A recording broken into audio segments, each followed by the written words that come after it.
I know how hard it is to get an appointment. I know people will say, I had an appointment finally. Is it really going to get rescheduled? It's really going to get rescheduled in any state-run facility.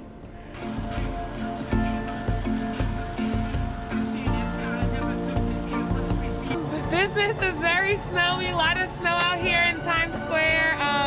The people are still out here. We see kids running around, throwing snowballs. I'm from California, so does not happen over there, which to me is something really cool because I don't get to experience it. So yeah, I kind of like it. We're at Central Park on the drive, and the plan today is to ski until I get too tired and have to go home. This isn't even snow. I grew up in North Dakota, where it snows in early December and stays till April.